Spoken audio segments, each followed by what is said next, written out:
Feels almost like it was still only yesterday that I won that championship, that last race. It's crazy when you come to the factory, you see the car here, the actual car that I crossed the line in. And so it always brings that memory back as if it was yesterday. But it's strange because the world never stops, it just keeps going, and you kind of have to move on so quickly into focusing on the next year. But it's an amazing feeling being two-time world champion. It's interesting to see the different character of the trophies as well, and I wonder what trophies in general, as you accumulate more and more, have they come to mean different things to you over the years?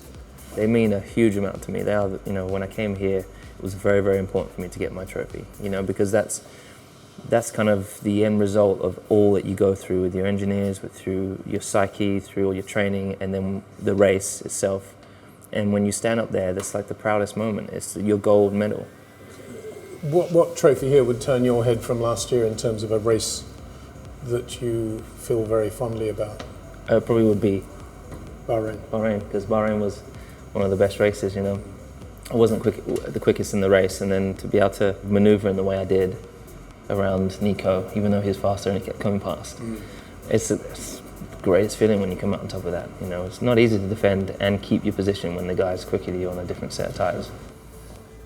Lewis, I suppose when you see this car, your Abu Dhabi car, well, other races as well, but Abu Dhabi, it brings a smile to your face. Oh, I love this car. This is honestly one of my favourite cars of my whole racing career. I actually just want to take it home, but they would never allow that. When I came to this team, the ergonomics, which is the part that I can get really involved in, is the cockpit, so the seating position, the pedals. So when I arrived here, for me, what Michael and what Nico had previously was not good for centre of gravity and all those kind of things.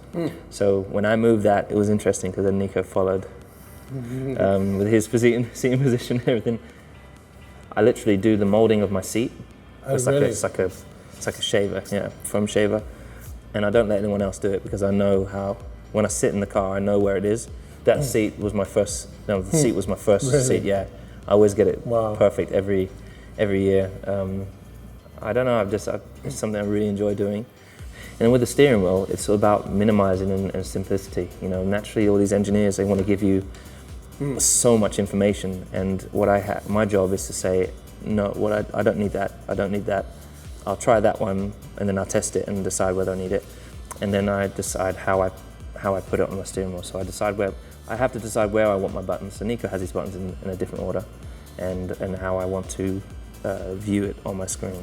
Lewis, those last few laps in Abu Dhabi, you had everything wound down after the Nico problem, I guess, and Massa was coming nearer and nearer. But what was it like for you? He was never really a threat, Massa.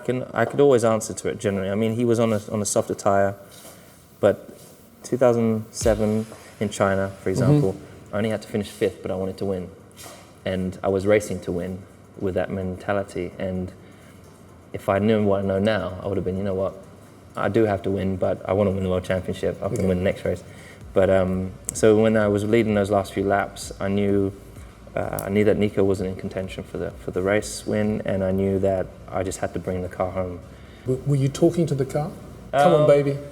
Don't let me down. No, sometimes I've done that, but I can't remember if I'd done that in that race. I might have done, but I definitely have done in other times. You kind of rub the tub and you're like, come on, we can do it, we can make it. There is a special bond between you and the car because it's the car that keeps you safe.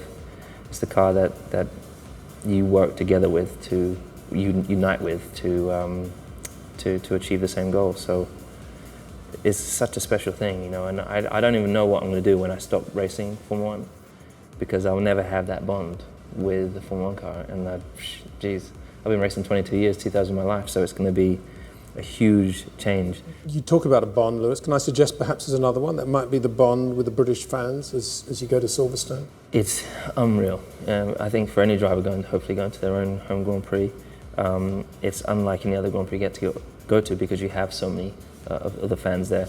They wake up early, they put their top on, they put the cap on, they got the flag, and they're there. That energy that they're sending out, I really truly believe it makes such a big difference. So that's the bond we have, and no matter whether or not we win or we lose, we're still connected in that way, and it's incredibly special. Watch your fingers. You're so delicate, you're so gentle with your fingers, look at that. Have you not seen the way I drive? So my home Grand Prix is Silverstone.